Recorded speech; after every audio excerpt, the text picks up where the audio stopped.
All right. Cheers, buddy. Let's cheers. What's going on? We got a new episode of the Whiskey and History podcast. I am your host, and today I have one of my special guests, one of my good buddies, Devon Cooperider. Welcome to the show, Devon. Thank you. What's going on? Nothing much. We're just sitting here, just enjoying one of our favorite beverages. We've only had a couple times in our life. Just a little bit. It's a Crown Royal Apple. It's by far, I think it's my favorite Crown Royal. I don't know about you, Devin, but I just love it. Yeah, you can't get any better than that. That and the caramel. Yeah, that's pretty good too. The salt and caramel or whatever the hell it is. That's pretty good too. So let's talk about yourself a little bit, Devin. So let's hear about your background and what you do, and where you went to school and grew up and all that stuff. All right. Well, I was born, of course, November 1994, a week and a half before Zach, so I held that distinction. But grew up in Vernon, Illinois, just south of Springfield, for those who don't know. Attended school from Vernon basically until I was about a sophomore in high school. That's when it switched to North Mac, same thing, consolidated with Girard. And then I transferred up to Sacred Heart Griffin here in Springfield. From there, graduated 2013, went to UIS. Started there, decided to go into criminal justice. I did not know that. Yes, that was my first. I didn't know what I wanted to do. I literally didn't know what I wanted to do with my life. We've all been there. Oh, man. For those listening that are about to enter college, hey, if you don't know, you don't know. Clearly, I didn't know. First semester, first semester. Didn't do too well. GPA was a little low. I just didn't really take school too seriously. Just went to my academic advisor, and she basically sat me down. It was just like, do you have any backup plans? Just in case college, grades, and I don't blame her looking back. It's scary when you have that low of a GPA. And so we were going over the list of different degrees, and I was like, history. Yeah, I've always loved history growing up, just museums, all that. And she was just like, oh, you looking to be a professor? I'm like, or a teacher? I'm like, I'm sure you've heard that too. Plenty of time with history degrees, man. Yeah. So I was like, actually, no, I think it'd just be working with history, working in a museum setting. Like, that's literally what I told her. I'm like, okay. She's like, okay. You might need to go a little step higher than that. And I'm like, maybe. We'll think about it. Yeah. I just need to get through this. So, got my grades back together. Prereqs always suck. Yeah, that's literally the worst part about college. Dude, and I know why you have to take them, I get it, but prereqs, again, if I had any advice to people, just knock those out, do your best, but at the same time, just realize once you get into the classes that you actually care for, it's smooth sailing, you know what I mean? When you're doing stuff that you enjoy. I feel like the first 2 years of college is always like the toughest part, because like everyone's trying to figure out what they want to do, or trying to get to or they already know what they want to do, but get to their actual major. Like you said, you have to do all those stupid math classes, science, all that. Right. Like, if you love math, all props to you, but look, I'm in no way, shape, or form a mathematician. Yeah. I've never claimed to be. I can barely add, so. Right. So from there, man, right around the time I chose that is when you and I met. We had the sports history class with Dr. Owen. Shout out to Dr. Owen. Yeah, that class was awesome. That was the chillest class, man. I remember just coming in and just being able to talk about sports. And that's what really, I guess, set the foundation for, I was like, you know what? This is history. This is where I want to go pursue history. From there, man, I took classes here and there, got familiar with Dr. Hunter with the museums and monuments, natural history, and with natural history or museums, I think you monuments. that Some, either way, history, something with history. Sorry, yeah. Dr. Hunter. But that's where we furthered that. Oh man, that was being able to experience that. And then that's when, around the time I was working on campus, I reached out to that I was getting closer to graduation. And so of course you have to buckle down, get ready to see, like, what are you going to do after that, right? Yeah. Sent a volunteer application to the museum, Abraham Lincoln Presidential Museum, and I was talking to a contact there, and a position was going to open up. So I was like, okay, like I'm just going to apply for it. Got the job at the museum. So just being able to work with that was just fantastic. Yeah, like that. I've always wanted to really like kind of work there. I'm kind of jealous of you, honestly. I know that that was your like real first history job, and explain like what you did there and what are some of the awesome experiences that you got to have like in this amazing museum, because it is so cool. Oh, dude, I if I could consider that like a home feeling every day going in there, just it was fantastic. And just before I get into it, I think that's a good theme since your history as well. You of course got your master's, but the whenever you're taking classes in history, or tell people that you're learning in history, never let someone tell you that it's a useless degree, right? I Yeah. think that's a good theme to take away from anything. Growing up, not really growing up, but once I decided to do that, you're going to be a teacher. No, I don't want to. I just want to work with history. Well, work in a museum, they don't pay that much. I don't care. Yeah. I want to work with history. I want to work in history. And so back to the museum, I worked in the volunteer department. I was a volunteer services coordinator. I was just a contract at that point. They didn't have a full-time state worker to fill that position, so they put out contracts, and I got the contract. Worked there for from January 2018, I believe, until March 2019. Basically, around, I would say, close to 600 volunteers. I and my manager, Jeremy, shout out to Jeremy as well. He basically, we were in charge of scheduling, orientations of all those volunteers. It was fantastic. Being able, different shifts, different schedules, but being able to, when you hear you're close, like when I first heard that number, close to 600 volunteers, my jaw dropped. I was like, what? And seeing Jeremy being able to identify each and every volunteer, I was like, how? Yeah. But then you start working, and then you start realizing that's where I found my true passion. Not only history, but I was like, working with volunteers or volunteer management would be fantastic. The contract was nearing its end. Unfortunately, they were going to end the contract but put a state worker there, and I knew it. I was warned about it, and so there's nothing. I had no harsh feelings about it. Once you work in those sort of fields, and under a contract, at any time they can nix that contract, right? Luckily, I was able to find the position at the Lincoln Home National Historic Site, and from there, just fantastic. Yeah. So going from the museum to Abraham Lincoln's historic home in Springfield, how was that jump? Was it very similar, in things you did, or was it completely different experience? Because now you're from, inside a museum, now you're outside, like, and you're, because Lincoln Historic Sites is this like block where he grew up. Just like a 4-block neighborhood. Yeah, where he lived in Springfield. So how was that transition?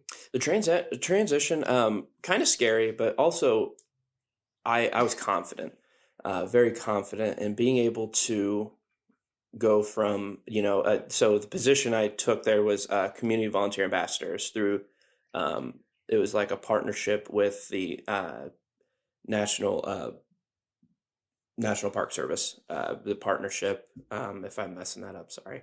But yeah, it was basically a program, sort of like an internship. Yeah. They'd pay you to basically help bring people to the park, how to make the park better, just small things. But it was a good way for people to get into the National Park Service. Uh, Going there, I was the volunteer services coordinator. I'd work in the volunteer department. The volunteer service coordinator of that department was leaving as I was coming aboard. So about a month or two in, he left, and my manager basically, without saying you are now in charge, or you're basically, I was used as sort of like a placeholder. Mm-hmm. Um, they had somebody that they were hiring. She wasn't going to be there until later, about a month or two after. Excuse me. So I went ahead and I would schedule, not so much schedule, but like that was mostly the lead ranger, but being able to work with them, scheduling the volunteers, working everyday needs, visiting schools with another ranger to basically help promote the Lincoln Home National Historic Site.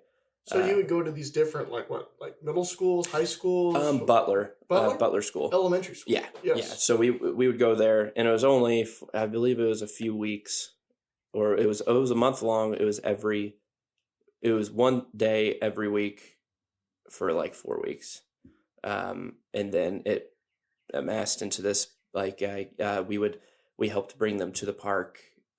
They would essentially look at different things, explore different things of the time period. On top of, to jump to another thing, to the Lincoln Home, I would actually give tours of the Lincoln Home, and that was incredible. Being able to, most people are lucky. If you're outside of Springfield, most people are lucky to visit that home at least once in their lifetime. I was in there every day for at least 10 times a day. And which is just super cool. Mm-hmm. You get to see Lincoln's actual house that he grew up in, or Right. not really grew up in, but bought in Springfield. And I think what they ended up adding onto it later in his life, Mhm. I know it was just originally a 1-story home, and now it's actually a Right. 2-story. Right. Yeah, they added that on later on. Basically, how it was explained and how I'd explain it to the tourists. Once the money grew, the house grew. Right. Yeah. So, everybody in Springfield knows, but if those listening outside, Lincoln was not the wealthiest man his whole life. Right. Yeah. Very poor growing up, going from place to place. Finally settled in Illinois. New Salem. When he came to Springfield, barely, not much money at all, right? Yeah. So being able to get that house, and then adding on to it, was just remarkable in of itself. He started making money once he became a lawyer. Right. That's when he started getting the bankroll going. Him and Herndon, the law office downtown Springfield. Yes. Being able to grow his wealth, grow his name, and essentially becoming. So, compared to the museum, how many volunteers were at the Lincoln Home compared? There weren't as many. They're active at that time. I want to say there was around 60 to 70. And that was once that I saw that number, I was like, oh, that's great, because now you can build a better, I mean, not to say you can't build a close relationship there, but being able to further, most of them volunteered at the museum too. So oh, really? That being able to just walk in and be like, oh, I know them, that comfortability, and that trust in both ways, being able to know that, okay, I can rely on them, they can rely on me. And that old saying, not really an old saying, but it was sort of explained to me, volunteers, the volunteers don't work for you. You work for the volunteers once you're in that position. And it's so true. And it's so remarkable, the relationships you build with them. So props and shout outs to every single volunteer, not just at the museum, the Lincoln Home, but volunteers everywhere, man. It's incredible. Yeah, so who usually volunteers? Is it usually older folks, or is it young? Is it a mix of both? Or It's mostly retired, but you get a mix of good, like kids college, if they have to fulfill some sort of service, or just like you, yeah, I was grateful that you came on board for a while there, being able to just something to do, especially on a weekend if you're not yeah, doing anything. yeah, So. and it's pretty cool because you get to basically go to these historic sites for free, Mm-hmm. and then you get to actually talk about it. Like you're kind of your own mini tour guide as well in Right. some areas, which I Mm-hmm. thought was really cool. At the Lincoln Museum, I remember it's kind of like in the main hall there when you come The in plaza, the yeah. plaza. Yes, and I remember I was giving kind of a history lesson to a couple people from I think Wisconsin, and then it's pretty cool because they're like, what's good places to eat here? And I'm like, Right. oh yeah, I get to give people. I love to eat, and Mm. so like I tell everyone all the good local restaurants and where to get a good drink and all that Right. fun stuff. So I know that's kind of cool. It's not history related, but No, yeah, but but in a way it is history related, because as we both know, downtown Springfield, you step outside any building in downtown Springfield, you're walking in history, that is true. right? That You're is true. you're walking, whether it's going from the museum to the Lincoln Home, back to the Lincoln Herndon Law Office, to the old state capitol. You're walking in history. You're walking where Lincoln walked, right? Yeah, And so being able to uh, just explain that. And most people, when they go to the museum, they're like, oh, Abraham Lincoln, yada yada. But it shocked me the amount of people that they hear about the Lincoln Home being here or there, and it's like, oh, it's just a couple blocks, literally just like what, 7 blocks or something small, uh that way. And then they're like, wait, what? And Lincoln Home, free tours for anybody who would want to do that. You just walk in. You have to have a ticket, but you just walk in, and just being able to experience where Lincoln was. and I agree. I think you have a good perspective on that. And the challenging thing is when you like us that have grew up here our whole lives, you kind of get comfortable with Lincoln because Mm-hmm. it's talked about so much. But when you're in these places and you get people from not Springfield that come to actually visit this from many states away, they're like blown away. Like they are like in heaven sometimes when they come here, Oh man, and just the it's amount of crazy. people that the museum and the Lincoln Home alike, they're for a time. I would say before college, or maybe even during college, you get, eh, it's a good, I guess, a phrase, Lincolned out. You're taught growing up at school. It was almost like a oh, we don't have anything on let's talk about Lincoln or something. It's just Yeah, like and it's incredible, but at the same time, we take it for granted, right? yeah, We take it, and there's like, yeah, I'm sitting where Lincoln probably could have sat, or yeah. walking where Lincoln. But it's always refreshing to have those people that walk up, and you see people, especially walking when I was walking from my office to go visit the volunteers, or to go check in on them, or just go for a walk around the museum, right? And seeing the amount of people with either tears in their eyes, or asking so many questions, or stopping you to ask you a question, like, what's this or that, and feeling the impact that Lincoln had. It's like, okay, that's refreshing. I know, at the Lincoln Home so many times, and so many after a little bit, maybe during the day, you're in that home, going up and down the steps, up and down the steps, giving the tour here, giving a tour there. But then you get to, it's refreshing to see those people during at the end of the day that visited the museum. They came to the Lincoln Home, and then they're like, wow, like, uh, you can't really step behind the railing, and feel what, or touch the items that he touched, but being able to see that, and for those people, just that emotion, that I remember the first time I gave a tour, I was nervous. I was very nervous. I was very tense. But stepping into that home, and then just being like, wow, I mean, Yeah, it's essentially, we're trained our whole life to talk about Lincoln, yeah. being in this area. So it was pretty cool. When you're trained to give these tours of the Lincoln home? Is there certain things you can't say or do, or is it like you have to talk about the same thing every time? Like you kind of have like a kind of like I don't know, like a script you have to follow a little bit of ways. So I wouldn't say that there's a sort of like a set script. Okay. You're walking in. Everybody had their own tour, right? So with me, I wanted to make it as cool, information packed, but I also wanted to bring humor into it, right? Yeah. Um, some people were more serious, and that's just the nature of the game. But you of course wanted to shy away from,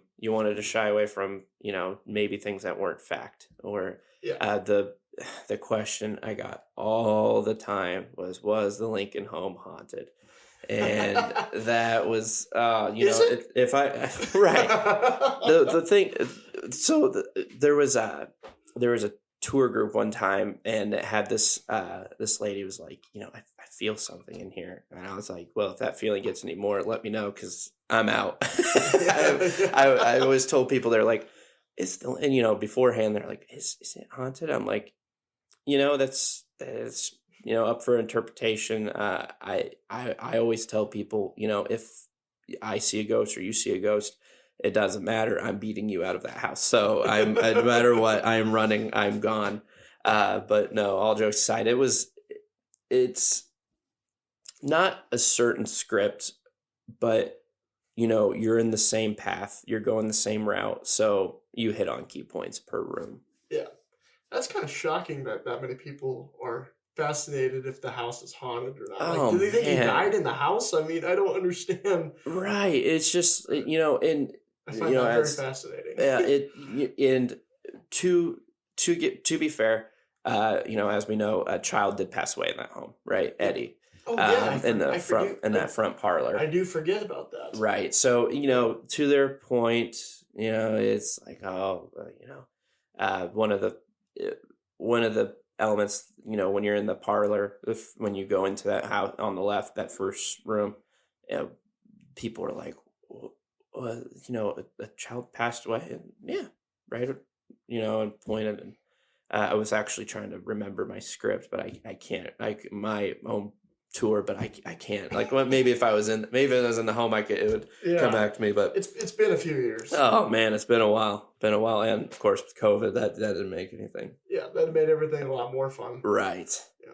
But so did you, when you were at the museum, did you ever have anyone ever ask you anything kind of crazy, if this place was haunted or anything like that? Or Not so much haunted.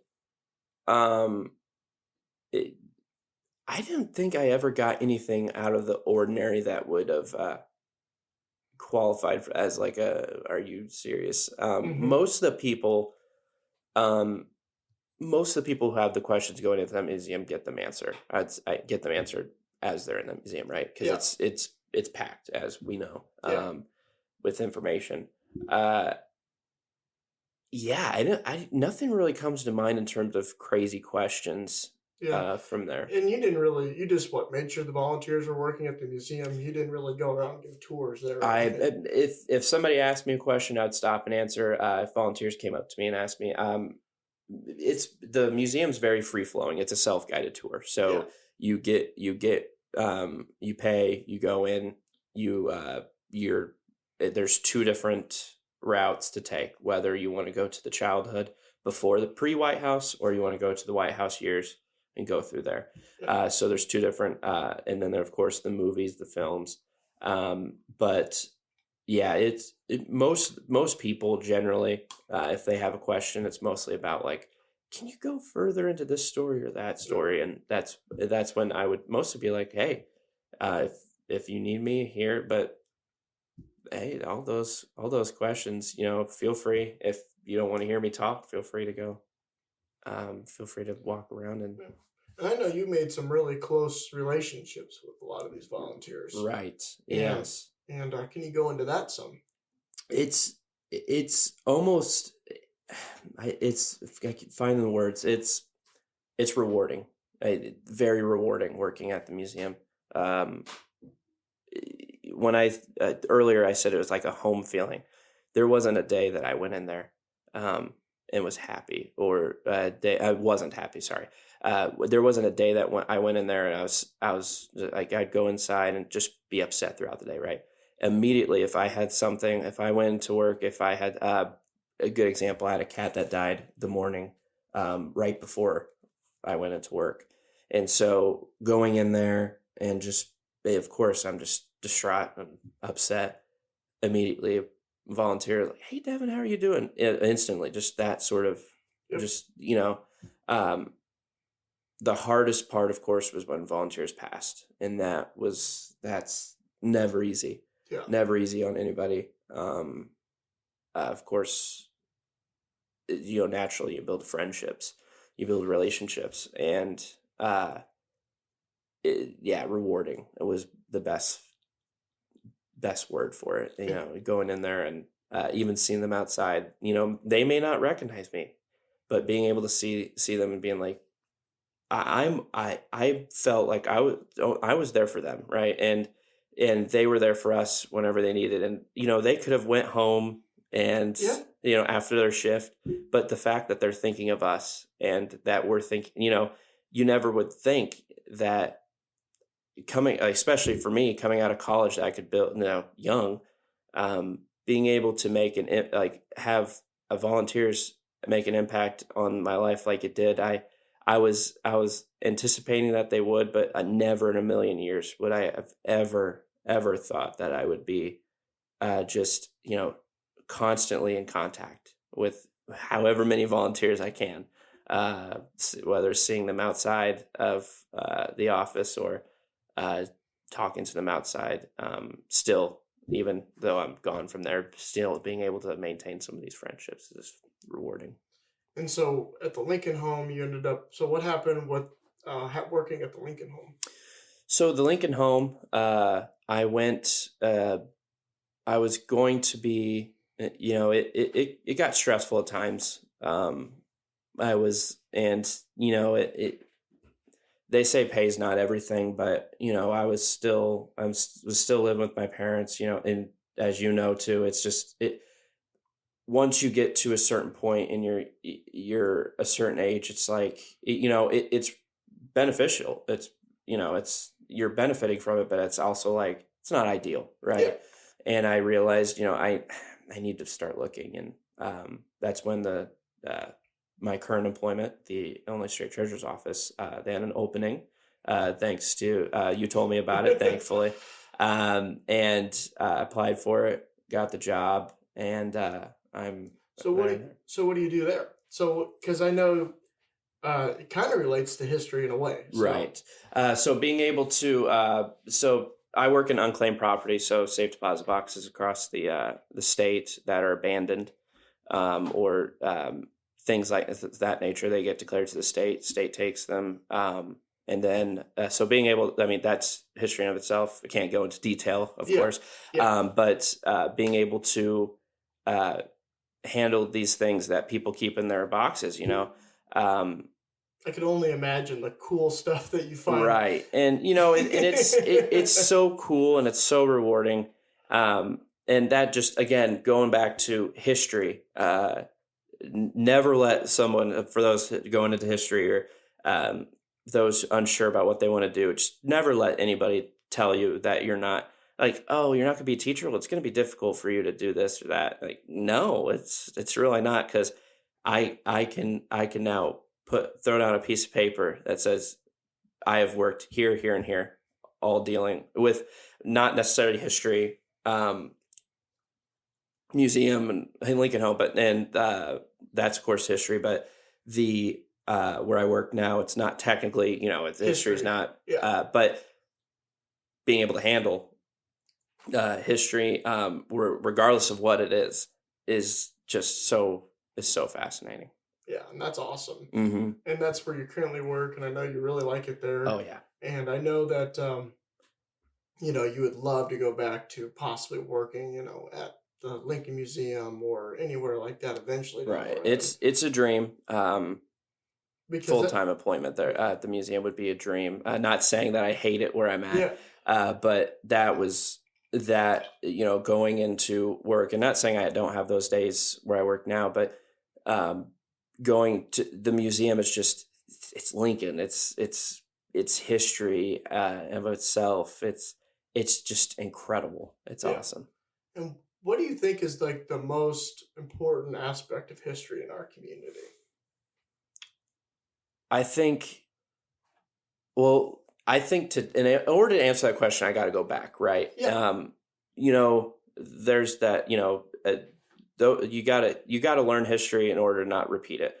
Well, you got some people have to teach it, but either way, history has to be taught so that it doesn't repeat itself, right? Hmm. Going back, I remember Holocaust, like the Holocaust. I believe it was an Illinois. I believe it still is an Illinois mandate that it's to be taught Yeah. in schools. And that right then and there, when I believe I was seventh or eighth grade, one of the two,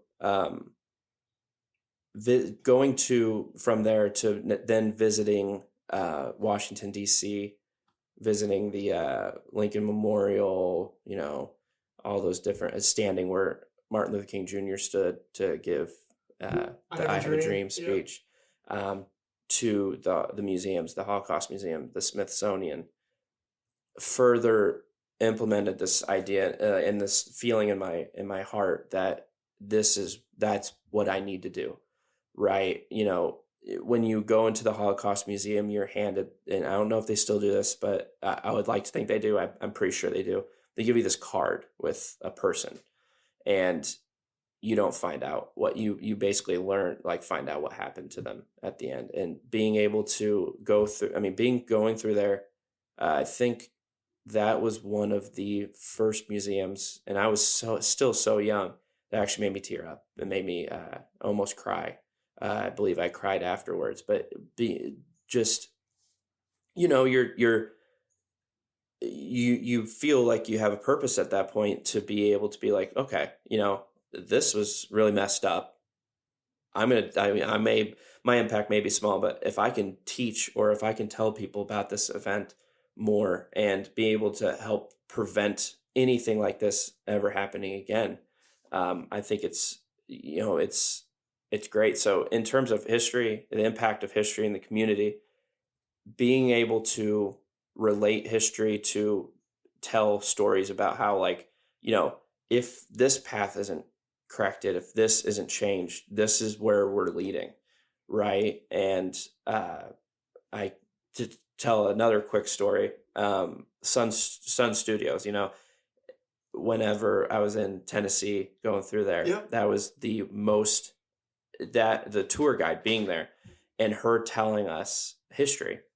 I remember too. I remember. I don't remember her face, but I remember a lot of what she said. How she was saying how, like, the microphones behind the glass, they had to put glass there because originally when they were first opening up for tours, people would go up and like lick the microphones because that's where Elvis and Johnny Cash and all. It's gross, but that's people back then. But fast forwarding to 2019 when I'm giving a tour, I remember that tour guide, right?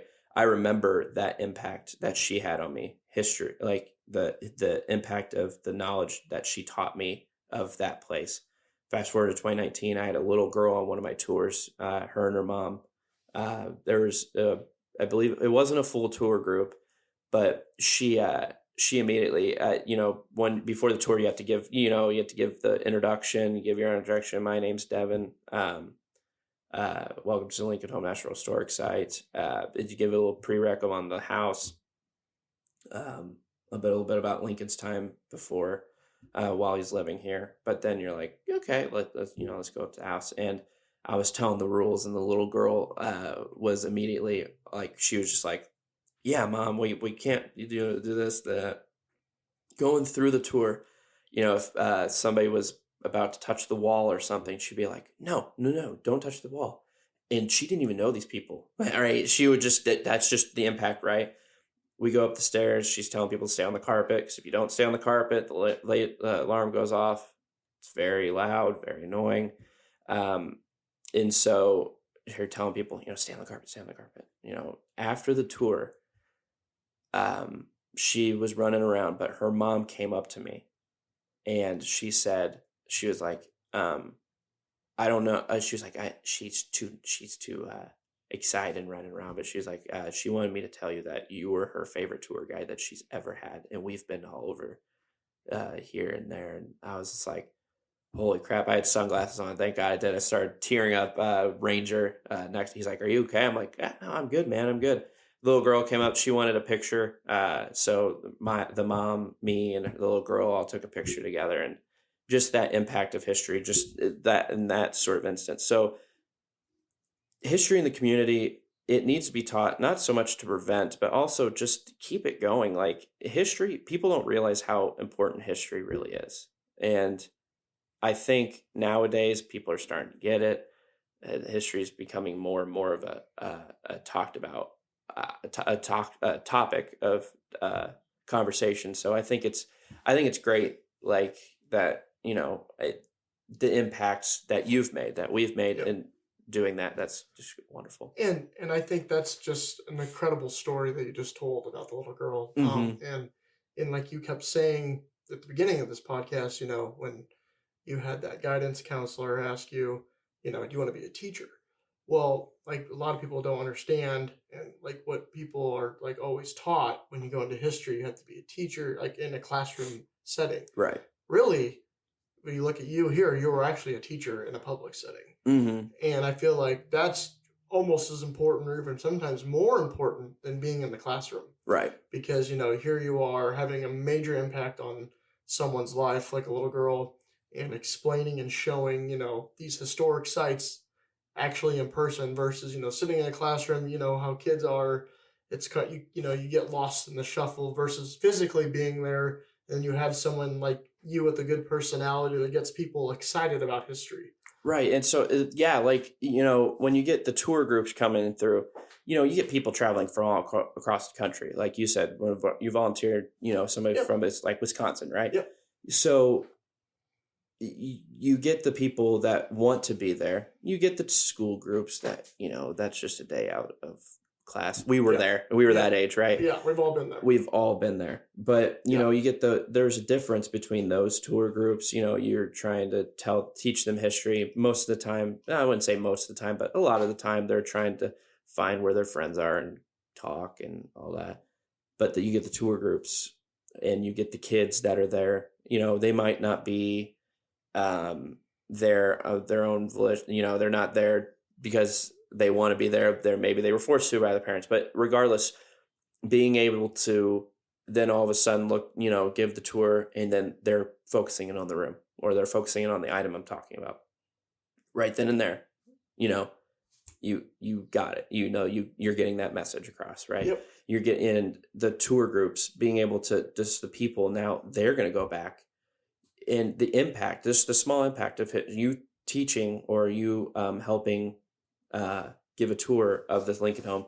They're going to go tell this person. They're going to go tell that person. Those people might want to visit. And so that history is just like a revolving circle. And being able to be a part of that, or be a part of that small circle, it's so rewarding. Yeah. It's awesome. Yeah, that would be really a rewarding experience. Mm-hmm. And, I just like you, I absolutely love history. Right. And, after I graduated with college, I didn't know what I wanted to do. Like, I'm working with my family, but I still have a huge love for history. I can't get away from that. So I Right. didn't know what I wanted to do. I was like thinking about volunteering and all this, and I'm like, you know what? I'll do a podcast because I just love, talking, and like I can have, you on here, all my friends, guests that love history as well, and we can talk about these things and, kind of, get excited about it again, because, I don't get that excitement anymore, like I used to when you're in class and you're doing all these assignments all the time and you're focusing on these things. But isn't it crazy that assignments it was like we had to write a 5 to 7 page paper. We're yeah.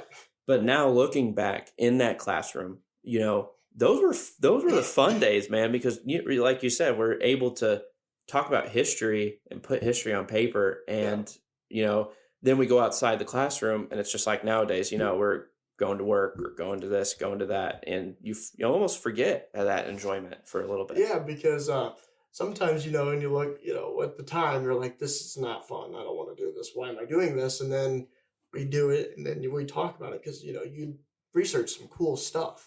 Mm-hmm. You know what I mean? You Right. spend some time doing some digging.